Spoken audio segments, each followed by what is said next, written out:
All right, we are live. I am Preston Poole. That is Teabag Tyler Adams. This is Unadvised here on the Sports Animal YouTube, Facebook as well. Follow us on X at Preston Poole 405, at Tyler's Takes, at Unadvised Pod. Big night tonight. Teabag and I were just talking about it off air, but we won't get into it here. Let's get into some football, though. That's been escape from all that stupid stuff. Yes. Let's get into some football. Obviously, if you missed it, we did our weekend football recap on Sunday evening, so go back and watch that.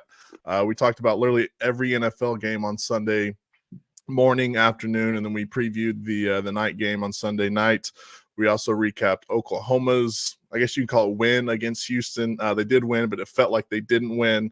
And then Oklahoma State's double overtime win over Arkansas. So that's on the YouTube page as well. We did that on Sunday. But tonight, Teabag, what do you want to start with? I guess we can start off with just kind of go in chronological order. A little Sunday night football. The Rams versus Lions. Yes. I think I kind of nailed that one, Preston. I'm going to give it up to myself. I thought the have to. I thought the Rams didn't end up covering like I thought, but it did go to overtime, so it got close to a cover without covering as you could possibly get. That one was kind of brutal, but nonetheless, Matt Stafford. I think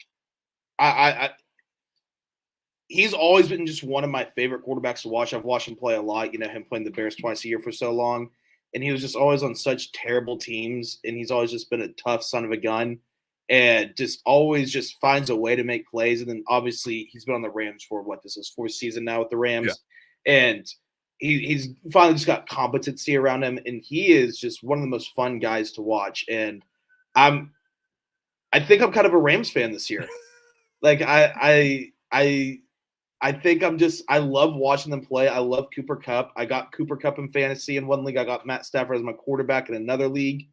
So I think I'm just going to be kind of chips all in. They did lose Puka Nacua, so that's going to hurt. But for selfish fantasy reasons, it's going to just widen up Cooper Kupp a little bit more, even though he'll probably get doubled a little bit more. But I still think he's good enough to make plays, as we saw in that fourth quarter. But what do you think, Preston? So I'll be completely honest with you. I was so footballed out that I passed out like towards the end of the game. I missed like the entire afternoon, because I passed out. So yeah. But just looking, I have Stafford. He's my fantasy quarterback. I have Cooper Kupp as well. I stacked those guys in one of my dynasty leagues a couple of years ago, and it's paid off for me. So yeah, I've been I don't know what the word is, but I've been in touch with Matt Stafford over the years, and I've got a buddy who's a massive Rams fan. So, what do you mean by in touch? Like you've been texting him or what? No, I've been. I don't even know what the word I was trying to use was, but I've been knowing about Matt Stafford. I guess is what I should have said. I've been knowing about Stafford. Yeah, like you said, he was terrible teams on the Lions. I mean, they made Megatron retire early, the same they did with Barry Sanders. So. Yeah, they're two best players of all time. They've been retired early. Yes. So yes, Matt Stafford. Look, he's ancient at this point. He's old as hell, but he still threw for 317 yards and a touchdown. Him and Cooper Kupp are putting the team on their back towards the end of that game to will that thing to overtime. The Lions' offensive line was just. Once overtime hit, Lions won the toss, got the ball, and it was just too much. That offensive line, David Montgomery, I think he had like 35 something yards in the first quarter, like off to a great start, then just disappeared. He disappeared and then showed back up late in the fourth quarter and in overtime. And now, is that a guy that makes you worried if you're a Jahmyr Gibbs owner in fantasy football? Because he had 17 carries and Gibbs had 11, which Gibbs obviously in the preseason and camp and all that was a little banged up. So it kind of makes sense. But how many receptions did Gibbs have? Oh, let's see. Gibbs had 4 receptions. He was targeted 6 times. I mean, so I had Gibbs last year, and I kind of stayed away from him this year just because of that same reason. Also because David Montgomery is just going to be used in the short yardage so much more, especially on the goal line, because – with our offensive line, just his girth, as Mike Gundy would say, it can kind of just be too much. So I did kind of stay with him. So yeah, I guess he can be kind of worrisome. I always just feel like people are always just expecting David Montgomery to age out one of these days, but I think obviously that day will come eventually. But I think as long as he just does what he does, he can do it for a while because it's really not asking a whole lot. It's just, hey, just run behind this fantastic Yeah, offensive we're at line the real quick and 5-yard get 5 line, put it yards. into the end zone. Yes, and that's just what David Montgomery does. Yeah, and he's very good at 91 yards and 17 carries and a touchdown for him. So yeah, I mean the Lions are who we thought they were, and the Rams I think are who we thought they were as well. Yeah, I mean they're still a good football team. Losing to one of the best teams, if not the best team in the NFL on week 1. Without both their starting right tackles too. I didn't even know that before the game. They didn't have both their starting right tackles and then lost Puka Nacua during the game. So I think once they get healthy, they could definitely. I think they're maybe not a threat in the NFC, but if we look up and it's like we have a Rams-Lions NFC Championship, it's not going to surprise me. I don't think the Rams are a Super Bowl team, but I definitely think they can make a playoff run. Yeah, for sure. So do I. And I mean, staying in the division, how about last night? The 49ers taking on the New York Jets. And I mean, the 49ers look good. I mean, they look like one of the best teams in the NFL. Before we get into the game itself, I just want to say, as a McCaffrey owner, I'm mad. Now I'm not livid because I already won my elite, like my game. So yeah. The guy was going against he didn't have any Jets or Niners, so he was done. I already had I won by 15, I think. So it didn't even matter if McCaffrey played or not for me. But boy, is there some controversy going on around that. If you guys missed it, after the game, Mason, what's his name? Mason. Jordan Mason. Jordan Mason. I want to say Jason Mason. Jordan Mason said he found out on Friday he was going to be starting. Well, the Niners need to release if they know he's not going to play. They have to put out, an injury report. And after the game, they're running around in circles, Kyle Shanahan and stuff like that's news to us. We thought he was going to play all the way until game. And Mason said that like on the field during his post game interview. Yeah. Yeah, they're like, when did you find out you're going to play? He's like, ooh. And he kind of thought about it too. Like it was an in-depth thought. He's like, when was that? It was Friday, I think. I think it was about Friday when I found out I was going to be the starter. About 15 minutes before the game. Yeah. No, wrong answer there. Yeah. So on behalf of all the McCaffrey owners out there that lost their league lost their game because of that, I apologize. I'm on your side, but I am definitely not as worked up just because I already won. But I would have a total change of tune if I lost by could you imagine losing by 1 point or something this last week? I thought that was going to happen to me because I had Brock Purdy and Brandon Ayuk last night, and I was down like 20 points or 15 points, something like that. So I needed them just to get like a few points, not like go crazy.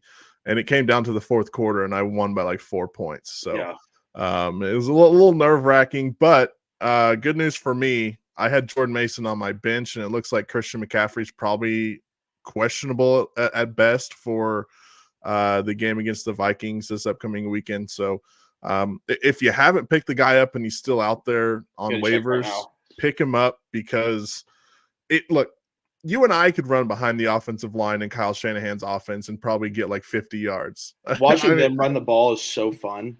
Like they're one of the few teams where I'm like, keep running. Just keep running. I love watching them run the ball. Yeah, it just looks so effortless for them. I mean, Mason had 28 carries for 147 yards and a touchdown.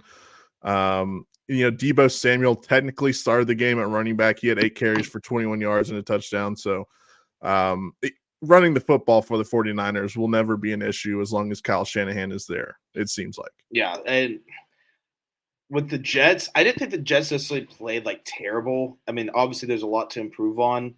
But for none of their starters really playing in preseason, Aaron Rodgers' first game back in 2 years. Yeah. I mean, he showed the flashes that he's still Aaron Rodgers. He had a great drive. He had a couple great throws.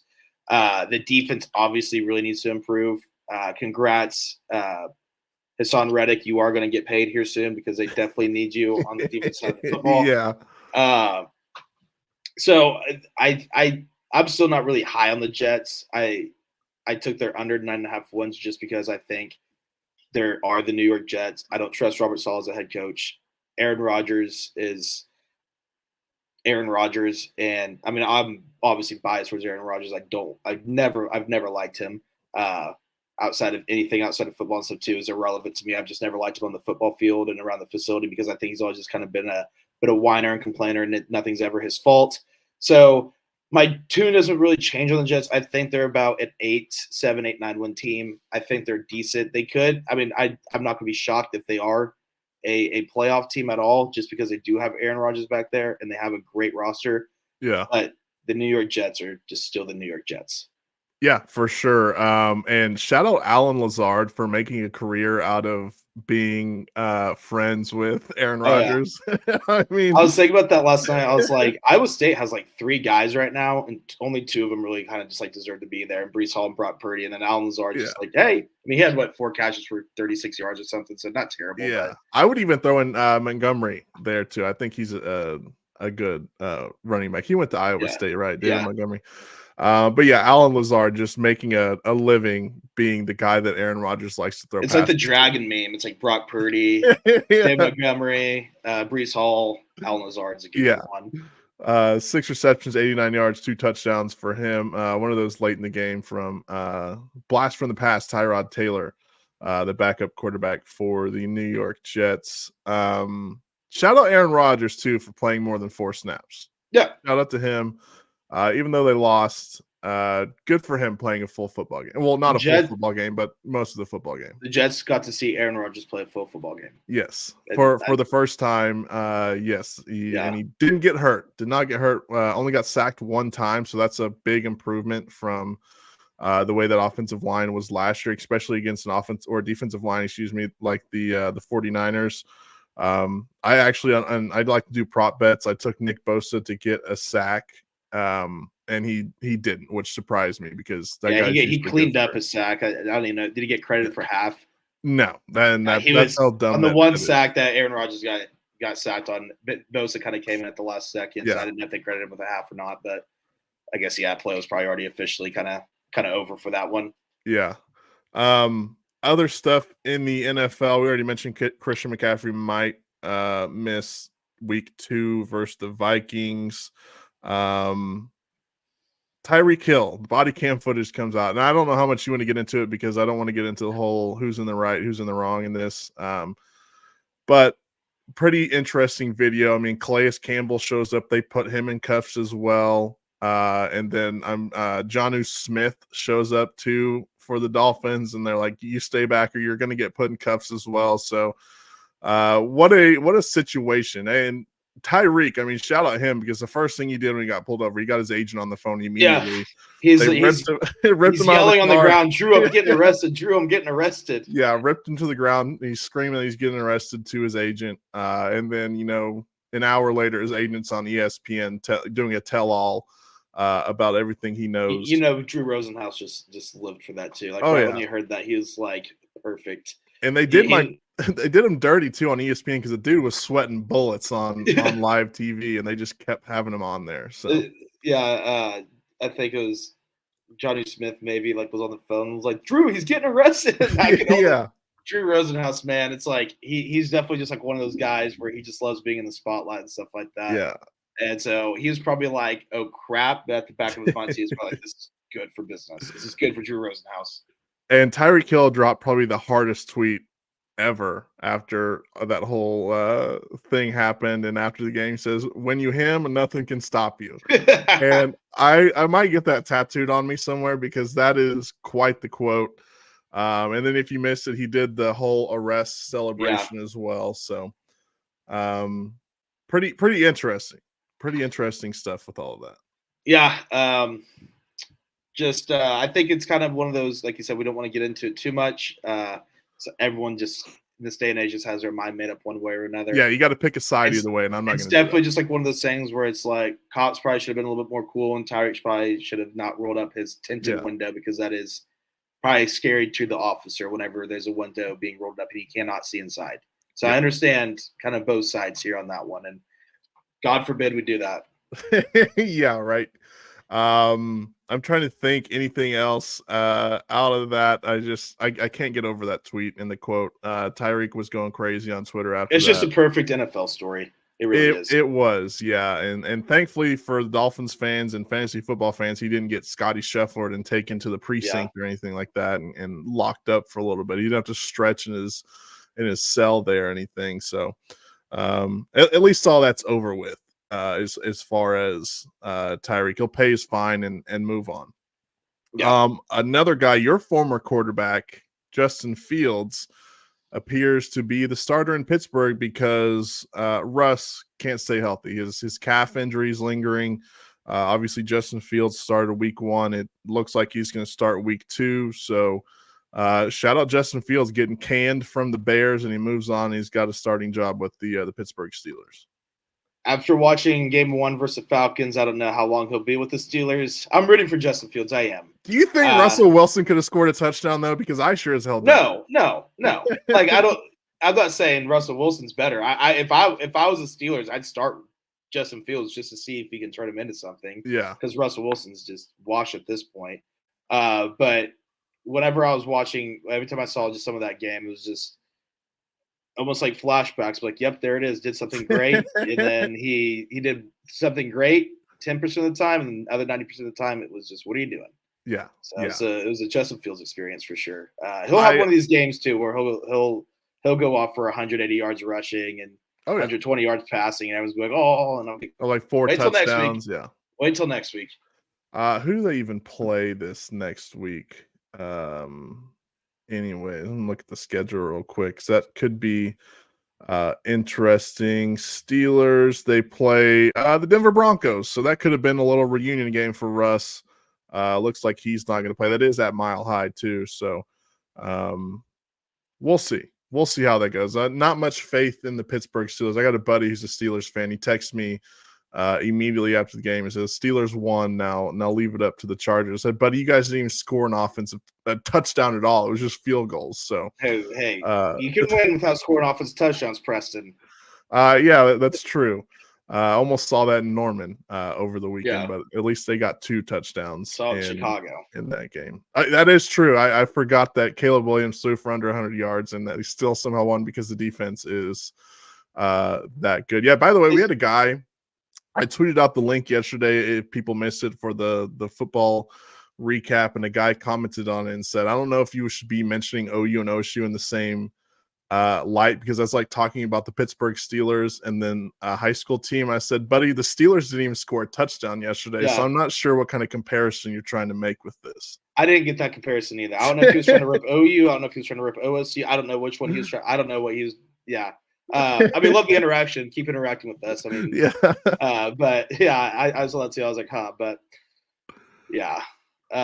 But back to the Russell Wilson or the, Caleb Williams stuff, like I said on Sunday, and I still cannot believe this is my life right now in the negative. I spent the last 6 months of my life just so excited to watch the Bears have a good offense.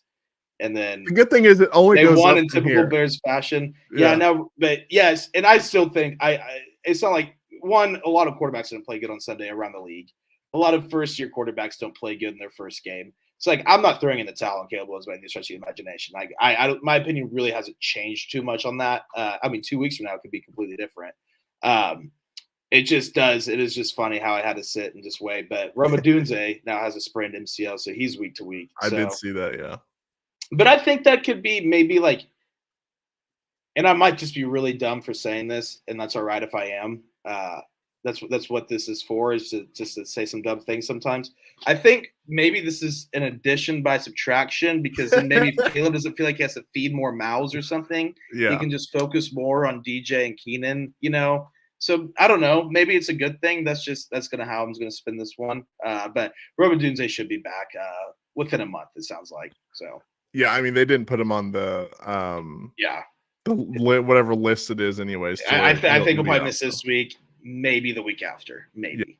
Yeah, I think you're right along those lines. Big matchup against the Texans, Sunday Night Football next week. So if Caleb looks bad on Sunday Night Football on the Bears, I'm just gonna have to delete my Twitter account. I mean, not my account. I'm gonna delete the Twitter app off my phone for a while and just not even log on.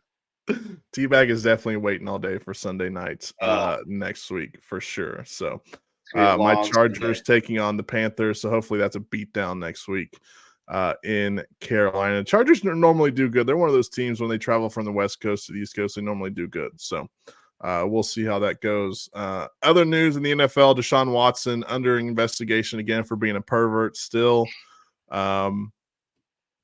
Just get rid of him if you're Cleveland. Yeah, just bite the bullet and just say pay we have a smaller cap than 200 something everyone. million. Get rid of him. Yeah, just say we're gonna have a smaller cap for everyone the next 3 years. That's okay. And I know we say it so much around here because everyone here likes Baker Mayfield, and I know probably people in Cleveland are saying a lot. I don't know if you saw the Cleveland radio guy. I did not. No. I'll send it to you after this, Preston. If you guys haven't seen it, just go look at the Cleveland radio guy.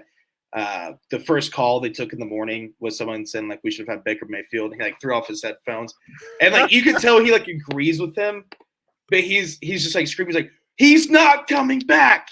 He is not coming home, no matter how much we want him to. Get it out of your mind. Like he just goes. I mean, he's a lot. He kind of sounds a lot like Traber. He's like, get it out of your mind, because you can tell the Browns fans want Baker there, and then around here we all just kind of laugh.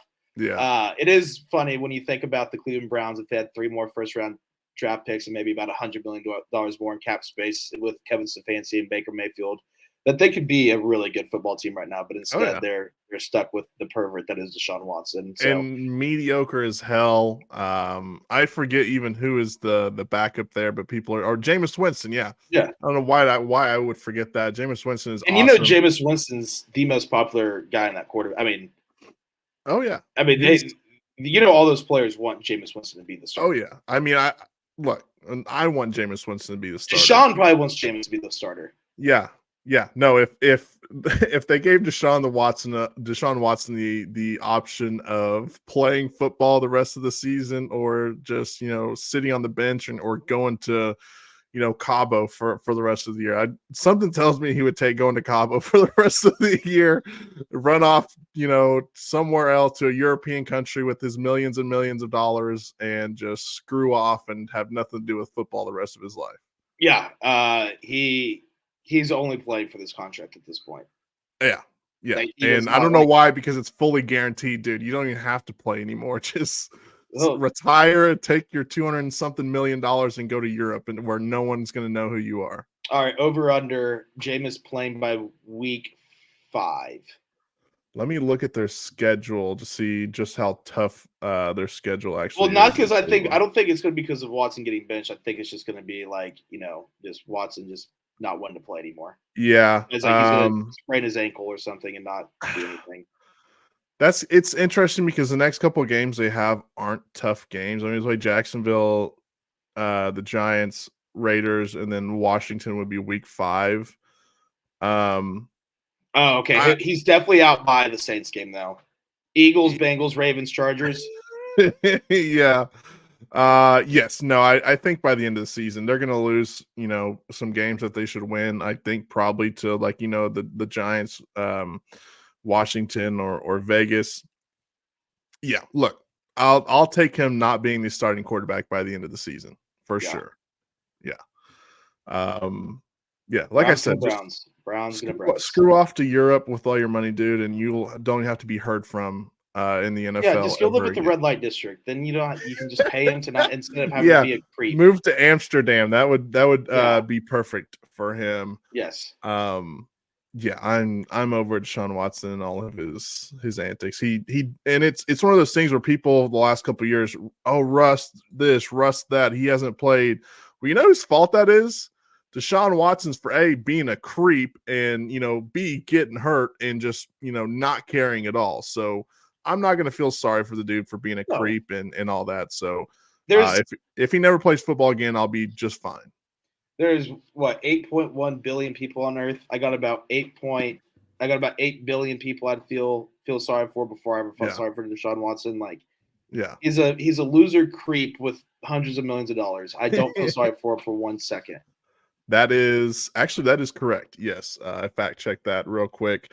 All right, let's get into a little college football, and this is something that you might be able to fill us in a little bit more. You might have heard a little bit more about this, but Colin Oliver gets hurt Saturday, and I think Gundy came out yesterday and said he's going to miss at least a month with a foot injury. Do you know what exactly that injury is? So they said Gundy after the game said it's like either cracked or broken. They don't know, but then he said they'll have more info in a month. So maybe it's just like a minor fracture that they think could be a 4 to 6 week injury, and he can come If it's back. broken, he's done for the season. I don't think it's broken, because I think if he was done for the season, Gundy would just go ahead and say it, Yeah. But so we'll see. It's a major loss in the defense. It's a major loss just for the locker room and stuff. I mean, he is kind of like that Mr. Cowboy right now. I mean, he's been a 4-year starter. He's been here for so long. He's been great every single season. Obviously, he's made big time plays and big time games. Oklahoma boy, was kind of like the guy that rallied the team after the 2022 debacle and the transfer portal and all that stuff. He was kind of the guy that I think, from everything I've heard, that was kind of like keeping guys on the course and keeping the trust in Coach Gundy and all that. Yeah. So it just sucks because, man, he could technically redshirt because he didn't redshirt, so he could technically redshirt this year and come back next year. But OSU's kind of, I feel like it's like one of those things where it's like, if you thought OSU's gonna have a really good team next year, it's like, okay, we'll have them next year, but I don't think OSU. I mean, it's not like OSU's gonna be bad. I mean, Mike Gundy doesn't really have bad football teams, but they're not going to be a Big 12 contender next year for sure. Yeah. I mean, I guess you never know, but as what it looks like right now, so it's one of those things where it's like you just wish you had him this year to kind of lead that defense. But so that sucks. Hopefully he can come back. I'm going to try to keep some faith in that. But with Mike Gundy yesterday, I don't know if you really heard much of his press conference, but Mike Gundy went full Mike Gundy, full Mike Gundy. He started off the first 10 seconds started off with his dogs, because he brings his dogs to the facility every day. Yeah. Started off with his dogs breaking into the room, and he had to like go wrangle them up and put them back in the corner or wherever they are. And so he started off with that, and then he called a certain reporter a homer. And it's one he's like close to, but the reporter is a homer. And I think that's what you're talking about. Yes, it is. If you think I know who he's talking about, it's exactly who I'm talking about. He said that the players, the wide receivers for Arkansas really weren't running that wide open if you really look at the film. And Gundy was like, "You are such a homer. Like, they are running wide open." So he went into that. And then they asked about Obi Ezigbo, Colin Oliver's backup. He came in and had a really good game. And they asked, how they found him and stuff, because he's from Gannon University. D2 school, and Gundy said, "You want me to be completely honest?" And I said, "Yeah." And he said, "He's cheap." He's like, we can't afford some of these big guys out of the portal, so we have to go find the cheap guys." And I saw this guy, and I was like, "Oh, we can develop him into something." And then he later went on to say, "There's no need to bleep one another," and he said, full on said it. And then I had this all written down, by the way, Preston. And then he started off ripping SEC, or not SEC officials. He started off by saying, "I don't have any problem with SEC officials. I have a problem with Steve Shaw, who's the head of officials for the NCAA," and called out Steve Shaw by name about 10 times about how incompetent, he can be at times. And then he went on to talk about the parody of college football and everything going on in it, and just giving the most blunt, honest answers. So from start to finish, there was no really talk about the Arkansas game or the Tulsa game. It was just Mike Gundy. So whatever Mike wanted to talk about. whatever was on his mind, he just started talking about. So it was an elite press conference for sure. That is, and that's why I like Mike Gundy, because he does stuff like that where it's like he gets everyone off the trail of what they want to talk about to what he wants to talk about. And he's absolutely great at it. So shout out Mike Gundy. There was another press conference here in the state today. Brent Venables speaking with the media. Basically, Sooners are struggling real bad with injuries right now, especially on the offensive line. He did say Nick Anderson is close to coming back, whether that's this weekend against Tulane or next week against Tennessee, who knows? But you got to get him back, because I don't know how confident. I certainly am not too confident watching the other receivers outside of Deion Burks, and even Deion Burks. I'll say game one, fantastic, right? 3 touchdowns in the first half. Game 2, he ran, a wrong route, which he even admitted to running the wrong route, and that being why Jackson Arnold threw an interception. I'm not saying if he ran the right route, it still wouldn't have been an interception. It would have been close, because I think both the receiver and the defensive back would have been right there as the ball got there. So it still very well could have been an interception, but you got to have a guy like Nick Anderson back, who is going to be a good receiver for you.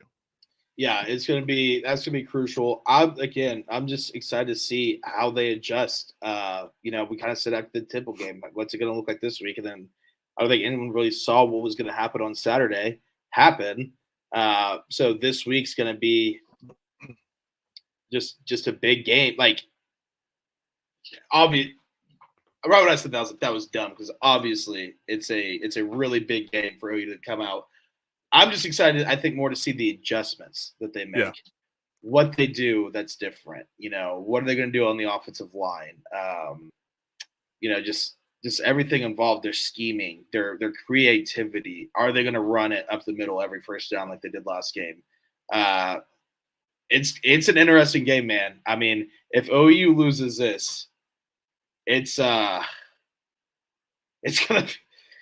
be a day of days for about the next week. Oh yeah, or 2 weeks. Because then you got Tennessee coming to town, and if they lose this week, I don't think they're beating Tennessee. They might burn down Campus Corner if Oklahoma loses to Tulane and scores like 6 points off like 2 field goals. OU loses this week. Over under on 14.5 punks by Traber. Over. Way over. If it was an SEC game, I'd probably take the under. Tulane, it's gonna be over.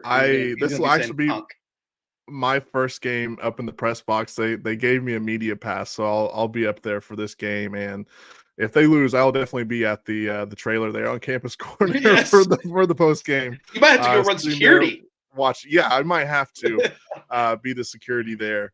For Traber and Al in the post game if Oklahoma does lose. Yeah, Cisco will be like, dude, can you like stay here and be watch out? I'm like, I'm not a fighter, Cisco, so you might have to find someone else because it ain't gonna be me. But this game opened at 14.5 in favor of the Sooners. It's all the way down to 13.5. And am I crazy, T-Bag, for thinking this should be like 7.5? I mean, even lower, like 3.5 or something like that. I'm just going to stay away from this game altogether because when I see that spread, I'm like, there's no way. Like, there's no way it can be that much. But then again, Vegas knows what they're doing. Yeah. So maybe they think, he's going to come out and win this game, by 17 points or something. I think probably like a 24-7 type of game. Yeah. Or 21-6. I could see that, but the way that Tulane played last week against Kansas State, which again, it was at home. It was at home for Tulane, so I'll give them that some comfortability of being at home. This one's going to be on the road at OU in Norman, so I don't know. 14.5, 13.5 just seems like a massive line after last week. I'd say if you want to bet on OU, don't do it. If you want to bet on Tulane, just take the money line. With all, like, it's probably plus like 320 or something Tulane money line. I don't know what it is exactly. 450. 450, yeah. Just take two. If you're gonna bet on Tulane, just might as well just take a money line. Yeah. So I mean that's my gambling advice for that one. But yeah, I'm kind of shocked too because I don't know if OU has 2.5 touchdowns or 2 touchdowns and a field goal in them to cover 14.5. I guess they better hope the defense comes ready to save their ass though. Is what I'll have to say. If that does happen, I'm gonna hammer the under 51.5. So over under is 47.5. So they think OU is going to win. It's already went down for 51.5. So yeah. That's insane. It's a crazy under for an OU game. Yes. So we're gonna get out of here a little early. We got about like 15 more minutes or so. How about this story that came out here today, T-Bag, about your favorite coach in the Big 12, Deion Sanders? Deion Sanders has told the Colorado band to not play the fight song after his son Shadur Sanders throws a touchdown so they can play his rap song on the loudspeakers in the stadium. That's actually the first I'm hearing about this. Really? You have yes, that is a headline that came out today that is happening. I just don't get it. I am truly just mind blown that people still like Colorado. I get Colorado fans in Colorado. Like I get that. You got to ride. But like the general public, But the general public, because it's like, even if I was a Colorado fan, it's like, no, I want the fight song after we score a touchdown. That's what we do every time. That's like keeping the damn buffalo in its cage before the game or something like that. Yeah. You know? Like, so Jared can go out and show off his watches or something. Keep Ralphie in the cages. Jeez, man. I'm just so done with them, and I'm glad they suck again because they do. They're not good. They're not good at all, and they're one loss away. So it's going to be this week or the week after, whoever. They're one loss away, and I think they're going to lose to Colorado State this weekend if the football gods are right and just from just already completely throwing in the towel. Yeah. Like they're full of me guys. Like my football coach used to say all the time, like, don't be a me guy, be a we guy. Don't be a me That's guy. day one football coach stuff. Yeah. And it's like the famous, JFK quote, like, don't ask what your country can do for you, but what you can do for your country. Yeah. Well, that goes and then some for football, because football, you have to be the most unselfish, good teammate ever. And they are all just such selfish guys. Blaming your offensive line for not blocking you. Yeah. Are you kidding? That is, I don't care how bad your offensive line is. I have seen some really bad offensive lines in my day for football teams I like. Never once have I seen the quarterback just go out and blame him. Everyone knows, everyone with eyes knows it's the offensive line's fault. You don't have to call them out. You're the quarterback, you're the leader, and the coach's son. You're supposed to step up and lead right there and help give them the confidence and belief that they can improve. Yeah. Instead, after, if they have a guy on there with no NFL draft hopes or whatever, which sounds like they probably do because they all suck, dude, after 3 or 4 games, I'm just going to be like, F you, dude. I'm just going to let this guy just drill the hell out of you. And right I'm a former offensive lineman too, so like I kind of get like personal about that stuff because I don't think anyone ever realizes how hard it is to play offensive line. Like it is a challenging position. Up all game long, And just when your quarterback, who's like the quarterback is supposed to be the one guy that has your back. Like the wide receivers can yell at you, the defense can yell at you, the running backs can yell at you. But the quarterback's supposed to be like the one guy that really has the offensive line's back. And I'll leave it at this, Preston. I just want to rant right there. I'll leave it at this. If I was an NFL GM, I don't care how bad I need a quarterback. I'm staying away. Yeah, for sure. And it's a shocker that Shador is blaming people when his father does it all the time, right? I wonder where he picked up that habit. Yeah. Nothing's the Sanders' fault. Not one thing could be the Sanders' fault. Yes, completely agree. Right now, they're a 7-point favorite against Colorado State. That one going to be played at Colorado State. My lock of the week. I like what you're thinking there. Okay, here's another, I think, a very interesting story. I don't know if you saw this one about Auburn quarterback Peyton Thorne. So he says some bettors who had bet on him were sending him requests for money on Venmo after the Cal game the other day. See, when I first saw that, I thought because I saw the Venmo request and I thought it'd be for the NIL money that they gave him. That's what I thought at first. The betting's funny. The betting is funny. Yeah. If he has a good sense of humor, he should pay a couple of them back. Yeah, like a couple dollars. Like here's like if someone like bet like a $10 bet, you're like, all right, yeah. It'd be really funny. But I definitely thought it was the NIL stuff because we might see with Jackson Arnold this year if he doesn't improve much, where these people will be like, why'd I give Jackson Arnold or this quarterback or so and so all my money? So you don't really ever see it with betting though. You don't ever really see people just like, dude, I made my prop bet parlay on whatever app I'm using, and you only threw for 1 touchdown or something like that. I need you to throw for 2. I might start doing that for NFL players, but then again, it's like I forget who responded last year. It's like, well, when y'all win, you ain't cutting me a check. So maybe if I end up winning, I'm gonna have to cut someone a check if I keep asking for so much money on my parlays that don't hit. Never had a chance to hit, but I'm still mad that they didn't go out and do it. All right, last thing here that I want to get into is something that's been on my mind because A, I hate Patrick Mahomes, and B, I'm probably going to hate anyone that tries to act just like him. And that is what Dylan Raiola is doing right now at Nebraska. And shout out to them for beating Colorado, but I think Colorado is a bad football team, so the book is still out on Nebraska this season. I think they're improved. Like I think they're finally sure. I think they're finally a bowl team, but like that's just 6-6 and they're already they have to go 4-8 the rest of the way, or 4-6 the rest of the way. So go ahead though. Sorry. But this brings me to my point is, are you in or out on Dylan Raiola acting literally just like Patrick Mahomes on every aspect of his life? So I'm out. I'm out. I don't mind him acting like Mahomes a little, just because I think him and Mahomes are like pretty close. And why not mimic the best quarterback right now if you have like kind of his same style? I get that, but it's almost like I don't want to say glazing, but it kind of is. It Like is. That's exactly what like, it is. It's just like, dude, be yourself. Like don't he looks at Patrick Mahomes and feels like he has to do like everything that he does. I mean, he does the sidearm throws, which the headband, yes. the running, like this, like you know how Mahomes puts his head to the side. He's like doing that, like the weird little jaw that Mahomes does. Like, yeah, it's every single thing. I listened to his press conference the other day. When I say listen, I literally looked at Dylan Raiola on like press conference on YouTube Sunday morning, just because I wanted to hear his voice to see if he talks like this. Oh, he doesn't. God, he doesn't. But if he did, that was gonna be my final straw for him. Yeah. It would be cool if he was like a high school kid acting that way, which I guess he was. He's only probably 18 or 19, so he's got a lot to learn still in life. Yeah, what losers are we?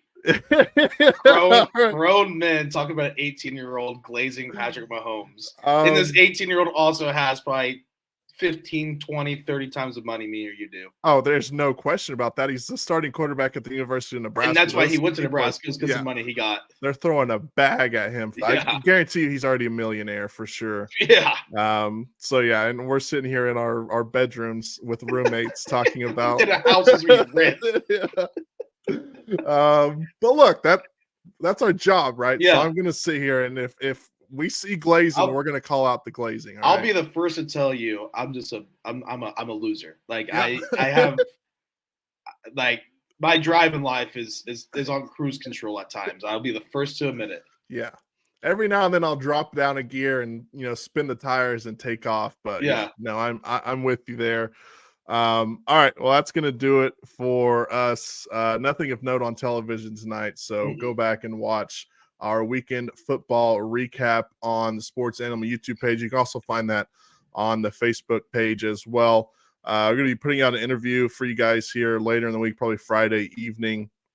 Won't say much else about that until after we have it done. So stick with us on Thursday for our live show. We'll tell you who the interview is. It's not with the person on TV tonight. Yes, that is true. It is with someone else, a very good, very nice, very kind individual. I will say that. So I think you guys are going to enjoy that very much. But that's it for this evening. I'm Preston Poole. That is Tyler Adams, Teabag. Follow us on X at Preston Poole 405, at Tyler's Takes. Follow the pod account as well at UNADVISED Pod. And we'll talk to you guys later. Have a good one, everyone. Bye.